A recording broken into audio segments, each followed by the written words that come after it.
कर रहे हैं और नोबेल पीस प्राइज़ के लिए भी उनकी ऑर्गेनाइजेशन को जो है सम्मानित किया गया था। और आपको बता दें काफ़ी लंबे समय से ये काम कर रहे हैं और प्रेसिडेंट है Indian doctor for peace and development IDPD के। फॉर्मर को प्रेसिडेंट है Indian physician for the prevention of nuclear war. अगर हम बात करें तो जो समाज में जिस तरीके से आप देखते हैं वॉर चलती रहती हैं, परमाणु जिस तरीके से हथियारों का इस्तेमाल किया गया था, अगर हम नागासाकी की बात करें वहाँ पे कितना ज़्यादा इफेक्ट रहा था, लोगों को कितनी ज़्यादा परेशानी और कितना दिक्कत का सामना करना पड़ा, कितने लोगों की वहाँ पे जान गई। काफ़ी लंबे समय से काम कर रहे हैं अभी, हालांकि ये अभी नागासाकी से होके आए हैं और न्यूक्लियर वार को लेकर जो है लगातार ये बात कर रहे हैं कि न्यूक्लियर वार जो है वो जितने भी न्यूक्लियर बम है, एटम बम की अगर हम बात करें जिन जिन देशों के पास है उनका बिल्कुल विरोध कर रहे हैं और बैन होना चाहिए और बिल्कुल भी वो यूज़ नहीं होना चाहिए। अभी पहले तो हम अरुण मित्रा जी से बात करते हैं, डॉक्टर MBBS है और काफ़ी लंबे समय से काम कर रहे हैं। पहले तो सर आपका स्वागत है। जम्मू के शहर में आप यहाँ पे आए हैं और समाज में जैसे कि हमें पता चला है कि आपको प्राइज़ भी मिला है, नोबेल प्राइज़ मिला हुआ है और वार जिस तरीके से होती है कितना इफेक्ट पड़ता है समाज में इसका। हमारी संस्था को international physicians for the prevention of nuclear war, जिसका मैं 6 साल को प्रेसिडेंट भी रहा हूँ, उसको 2 बार एक तरीके से नोबेल पीस प्राइज़ मिला है। एक तो 1985 में और फिर 2017 में कई संस्थाओं के साथ मिलकर ICAN नाम की एक संस्था बनी सांझी, उसका जो नोबेल ये जो पुरस्कार का सारा सम्मेलन था उसमें मैं और डॉक्टर शुक्ल हम दोनों गए थे नॉर्वे में, ओस्लो में 2017 जी। और उस वो जो पुरस्कार इसलिए दिया गया कि हमारी संस्थाओं ने मिलके ये आवाज़ उठाई कि परमाणु हथियार हमेशा के लिए समाप्त होने चाहिए, क्योंकि ये अति घातक हथियार है और मनुष्य जाति के ये महाविनाश के हथियार है। ना केवल मनुष्य जाति के बल्कि सारी जीव प्रणाली का जो इससे विनाश हो, महाविनाश, इसलिए इनकी समाप्ति होनी चाहिए। इसके लिए आवाज़ उठाई और फिर UNO ने 2017 में एक संधि की। वो संधि थी कि परमाणु हथियारों पे पाबंदी संधि।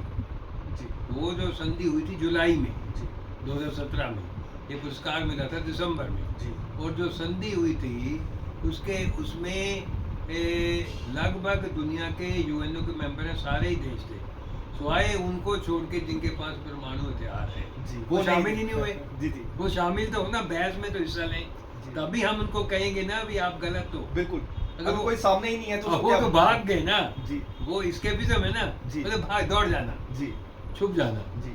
तो और वो संधि लगभग सिर्फ एक देश ने विरोध किया था, बाकी सब ने संधि के हक में आवाज़ दी कि ये संधि लागू हो जाए। हमारी मांग ये है कि वो संधि जो परमाणु युक्त देश हैं वो भी इस संधि में शामिल हो और अपने हथियारों को समाप्त करे। क्यों करें? वो कहते हैं कि इनसे जो है शांति मिलती है। मैं कहता हूँ शांति मिल ही नहीं सकती।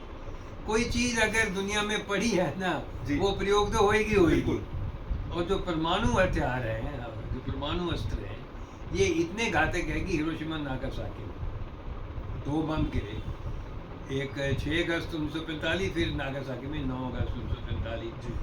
उससे 2 धमाकों के कारण ही 2.25 लाख लोग मरे और कई गुना ज़्यादा घायल हुए। और पीढ़ी दर पीढ़ी उनके जो विकिरण होता है, जो उसमें रेडिएशन निकलती हैं, उसके पीढ़ियों पे असर पड़ते हैं। वो आज भी देखे जा रहे हैं। कईयों के बच्चे, जो पहली पीढ़ी के बच्चे, किसी की आँख नहीं है, किसी की बाजू नहीं है।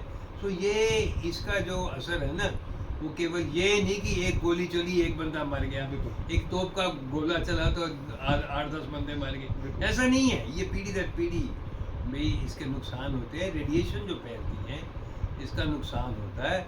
और ये जो अध्ययन किया गया है हमारी संस्था के द्वारा, भारत और पाकिस्तान के बीच में युद्ध जो हुआ 4 दिन का, उसने हाहाकार दोनों मुल्कों में मचा दी। उसकी आपने बात की कि अगर अब परमाणु हथियार प्रयोग हो जाए भारत और पाकिस्तान के बीच में, दोनों मुल्क ही एटॉमी पावर वाले हैं, दोनों हैं। उधर हमारे चीन के पास है 9 परमाणु हथियार वाले देश हैं, 5 एशिया में। 5 एशिया, तो मतलब सबसे ज्यादा खतरा हमारे एशिया को। गरीब है, रोटी है नहीं यहाँ पे जी। हंगर इंडेक्स में 125 में से 107 नंबर पे है भारत। और जो पाकिस्तान हमसे भी पीछे है। तो आप ये हिसाब लगाओ, रोटी है नहीं पेट में और हम लड़ने के लिए चले हैं, वो भी अति घातक हथियारों से। और अगर ये आप हथियार संभालो तो दुनिया की चौथी आबादी मर जाएगी, 2 अरब लोग मर जाएंगे। आप ये कहेंगे कि लड़ाई तो भारत पाकिस्तान में हो रही है, बाकी दुनिया कैसे मरेगी? बिल्कुल। जब परमाणु हथियार इस्तेमाल होंगे तो किरणें इतनी फैलेंगी, धुआं इतना फैलेगा कि धरती पे सूरज की किरणें आनी बंद हो जाएंगी और उसका असर 10 साल तक रह सकता है, फसलें पैदा नहीं होंगी। मतलब इतना घातक है। ये बकायदा जो है ना, ये तो वातावरण से संबंधित वैज्ञानिक और डॉक्टरों का हमारी संस्था के द्वारा किया गया एक अध्ययन है, बकायदा वो एविडेंस बेस्ड प्रमाणों पे आधारित अध्ययन है। उसमें ये दिखाया गया है कि 2 अरब लोग मर जाएंगे और यदि रूस और अमेरिका के बीच में ऐसा हो जाए तो दुनिया की 3/4 से भी अधिक आबादी हो जाएगी। तो ऐसे हथियार क्यों हों? वैसे युद्ध होना ही नहीं चाहिए, क्योंकि जो आम हथियारों हैं उससे भी कितनी तबाही हो रही है हमारे सामने है। यूक्रेन में क्या हो रहा है, रूस के लोग मर रहे हैं, यूक्रेन के मर रहे हैं, गाजा तो हमारे सामने ही है, रोज़ उसकी खबरें देखते हैं। मतलब एक इजराइल की फौज है और दूसरी तरफ छोटे छोटे बच्चे हैं, वो लड़ रहे हैं बच्चों से, इजराइल की फौज। ये तो हालत है दुनिया की हो गई।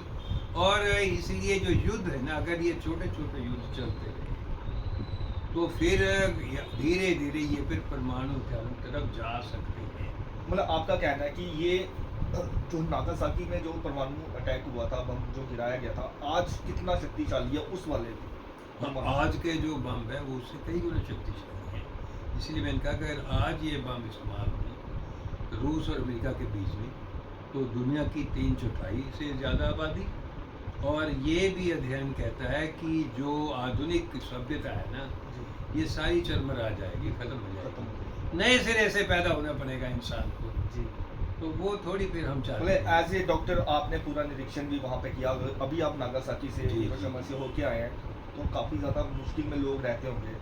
लेकिन जब भी सर अभी पिछले दिनों आपने देखा इंडिया पाकिस्तान की वार का जो यहाँ पे बना हुआ था, माहौल बना हुआ था, अगर हमारे इंडिया की बात करें या पाकिस्तान की बात करें तो दोनों तरफ से एक ही बात आ रही थी, आर पार की लड़ाई करेंगे, जो होगा इस बार देखा जाएगा। ये लोगों के वर्ड्स थे कि लोग चाहते थे कि ऐसा हो, क्योंकि लोग कहते हैं कि हम रोज़ाना की जो ये हरकत होती है, लोग बॉर्डर पे मारे जा रहे हैं। और हमारा अगर जम्मू कश्मीर की बात करें तो काफ़ी ज़्यादा बॉर्डर लगता है, तो कितना ज़्यादा नुकसान जम्मू कश्मीर में खासकर लोगों को रहने वाला है। जम्मू कश्मीर या पंजाब को, मैं पंजाब से, सारे हम बॉर्डर्स और जब ये शुरू हुआ कि 4 दिन की लड़ाई, पहले दिन ही इन दोनों प्रांतों में लोगों में काफ़ी चिंतातुर हो गए थे, लोगों में फिक्रमंदी हो गई थी कि अगर जंग होएगी तो मरेगी तो दोनों तरफ। जी। दूसरे को मरता कहना आसान काम। हमारा एक हिस्सा मीडिया का ये कहने लगे हमारी फौज इस्लामाबाद पे कब्जा कर लिया, हमने कराची पे कब्जा कर। ऐसा झूठ मूठ का प्रचार, ना कराची तक फौज पहुंची ना वो पहुंचे, नुकसान उनका भी हुआ, नुकसान हुआ। जी। फौजी कितने मरे हैं इसकी गिनती कोई बता नहीं रहा, ना वो बता रहे हैं। लेकिन जहाज़ गिरे हैं, उनके भी जहाज़ गिरे, उनके भी मिलिट्री ठिकाने जो तबाह हुए हैं, आतंकवादी जो उनके अड्डे थे वो भी तबाह हुए हैं, जैसे हमारी सरकार कहती है। जी। सो इसलिए युद्ध कोई चीज़ का हल नहीं है। दक्षिण एशिया जहाँ हम रह रहे हैं, दुनिया में एक जो है, जो गरीब इलाके हैं ना, जिनमें से एक है। मैंने आपको बताया ना कि भूखमरी का जो सूचक अंक है 125 में से 107वें नंबर पे है भारत। जो ह्यूमन डेवलपमेंट इंडेक्स है, इसको जांचा जाता है कि भी कोई देश कितना विकसित है, हमारा 130वां नंबर है, पाकिस्तान का शायद 145वां। लेकिन लड़ने को तैयार बैठे, इसलिए लोग लड़ने की वैसे तैयार नहीं होते हैं, लोग शांति चाहते हैं। मैं भी पाकिस्तान गया हूँ, ऐसी कॉन्फ्रेंस में जो साझे सम्मेलन में गए हैं, वहाँ के डॉक्टरों को हमने यहाँ बुलाया, साझे सम्मेलन किए हैं। लोग लड़ते नहीं, या सरकारें अपने निजी मफादों के लिए या चुनावी मफादों के लिए, या पाकिस्तान में तो फौजी शासन है, वो तो फौज अपना आधिपत्य चाहती है, फौज नहीं चाहती कि वहाँ पर शांति हो। जी। क्योंकि फौज तो तभी ताकत में रहेगी ना कुछ होता रहेगा। बिल्कुल। इसलिए हमें इन हालातों को ठीक करने के लिए हमारी जो संस्था है, जनता में चेतना पैदा करके एक जन आंदोलन खड़ा करना चाहते हैं हम, शांति के लिए, विश्व शांति के लिए, हमारे क्षेत्रीय शांति के लिए भी। जी। और हम चाहते हैं कि जो हमारा क्षेत्र है दक्षिण एशिया का, इसको परमाणु रहित क्षेत्र घोषित करें। ताकि हम भी हथियार खत्म करें, ये जो परमाणु खासकर। हाँ, परमाणु की बात कर रहा हूँ इस वक्त में, जी। और पाकिस्तान भी करे, उधर चीन भी करे, जी। और ये हो सकता है। सर हम देख रहे हैं कि परमाणु अगर एटम बम बनाना हो तो काफ़ी ज़्यादा पैसा भी लगता है और काफ़ी मेहनत भी लगती है और काफ़ी मैन पावर का भी इस्तेमाल होता है। अगर ये चीज़ें अगर हम दूसरी तरफ भी डाइवर्ट कर सकते हैं अपनी कंट्री की डेवलपमेंट के लिए। अगर ये इन हथियारों पे खर्चा हम बंद करें तो हमारे स्वास्थ्य सेवाओं पे अच्छा प्रभाव पड़ेगा, क्योंकि पैसा मिलेगा ना। स्वास्थ्य सेवाओं को अगर ठीक करना है तो पैसा चाहिए, शिक्षा को अगर आधुनिकीकरण करना है उसके लिए भी पैसा चाहिए, समाज में वैसे विकास करना है, नौकरियां देनी है, उसके लिए भी पैसा चाहिए। हर चीज़ के लिए पैसे की ज़रूरत है, और अगर पैसा युद्ध की तरफ जाएगा वो बेकार होगा, वो व्यर्थ जाएगा। उधर की बजाय अगर हम आपस में बैठ के संधियाँ करें, बातें करें, जैसे मैं समझता हूँ कि जो ब्रिक्स है ये एक अच्छा फोरम है कुछ हद तक, और जो अभी चीन में SCO का फोरम हुआ उसमें अच्छी बात है कि हमारी सरकार ने हिस्सा लिया। इस तरह की संधियों से धीरे धीरे मैं समझता हूँ कि स्टेबिलिटी आ सकती है। हम आगे तो बढ़ेंगे ना, इन चीज़ों से पीछे भी हट जाएंगे, इन चीज़ों पीछे हटेंगे, बिल्कुल अच्छी दिशा में आगे बढ़ेंगे। बिल्कुल। और लेकिन उसके लिए जन चेतना चाहिए, जन आंदोलन चाहिए। अब जन आंदोलन कमजोर है, नहीं है। अब आपको ये भी मैं एक मतलब डाटा दे दूँ कि 1985 में 68,000 परमाणु हथियार थे दुनिया में, 68,000 जी। आज 13,000 है। बाकी कम कैसे हुए? क्योंकि 1985 वगैरह में लाखों लोगों के रोज प्रदर्शन होते थे कि बैन करना है, इसको बंद करना इनको बंद कर दो, वो सरकार ने कम किए। अब कहाँ है प्रदर्शन, मुझे बताओ। बिल्कुल। अब नैरेटिव ना और तरफ चला हुआ है, जी। उसमें मैं नहीं जाऊँगा, वो फिर कहेंगे जी राजनीतिक बातें हो रही हैं। नैरेटिव हमें जो है शांति, सौहार्द, आपस में समाज में सद्भावना, इस तरफ अगर हम लेके जाएंगे तो ही हम आगे बढ़ सकते हैं। हमें आपसी मुल्कों को बैठ के बातें करनी चाहिए, ना कि जंग की, कि वो कहें जी हमने अमृतसर पे कब्जा कर लिया, हम कहें जी हमने इस्लामाबाद पे कर। इस तरह नहीं होने वाला, किसी से कुछ नहीं होने वाला।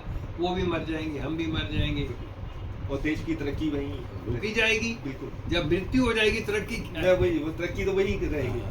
तो सब क्या रहेगा आपके हमारे जम्मू कश्मीर की जनता के लिए, या जो भी आपको देख रहे हैं अगर बाहर से, क्या आपका मैसेज रहेगा कि किस तरीके से आप इन चीज़ों से दूर रहें, या जैसे आप विश्व शांति के लिए काम कर रहे हैं, बाकी लोग भी इस राह पे चलें? पहली बात तो मैं समझता हूँ कि जो इस तरीके के युद्ध के बारे में, या दूसरे को नीचा दिखाने के बारे में, या जो नफ़रत फैलाने के जो विचार फैलाए जाते हैं ना समाज में, उनसे लोग सावधान रहें। क्योंकि जब इस तरीके के विचार फैलते हैं तो फिर लगता है कि तबाह कर दो पाकिस्तान या तबाह कर दो हिंदुस्तान, वहाँ के लोग कहेंगे। तो ये बातें जब तक ख़त्म नहीं होती, और उसके लिए हमें कुछ सावधान होना पड़ेगा, ये समझना पड़ेगा कि किसी को तबाह करने जाओगे तो खुद भी तबाह होगा, और दूसरे को मरता देखना लगता है। तो कुछ लोग कहते हैं कि आर पार की लड़ाई कर दो, ख़त्म कर दो। जब अपने बच्चे को खांसी भी लगती है ना, डॉक्टर के पास दौड़ते हैं ना, तो ठीक होती है। दूसरे के यानी बच्चे को मरता हो, इनको कुछ नहीं हो जी। ये गलत सोच है। मृत्यु किसी की भी ना हो, घायल कोई भी ना हो, इस तरीके की ये जो घटनाएं ना हो, समाज आगे बढ़े, मिलजुल के रहें, प्यार मोहब्बत से रहें। छोटी छोटी बातें समाज में चलती रहती हैं, उनके हल ढूंढते रहें। ठीक है, पर ये जो बड़े मसले तो हल कर लेना। बिल्कुल। ठीक है सर। तो ये आपने देखा, ये स्पेशल एपिसोड था हमारा विश्व शांति के लिए। हमारे साथ आज अरुण मित्रा जी थे, जो कि लगातार काम कर रहे हैं। और सबसे बड़ी बात है जहाँ पर आपने देखा है कि न्यूक्लियर की जो कि हमारे बॉम्ब जो गिराया गया था जहाँ पे नागासाकी में, हिरोशिमा में, उसके बाद कितना ज़्यादा आपने देखा कि लोगों की मृत्यु हुई, लोगों को काफ़ी ज़्यादा इफेक्ट वहाँ पे हेल्थ के रिलेटेड जहाँ वहाँ पे रहा।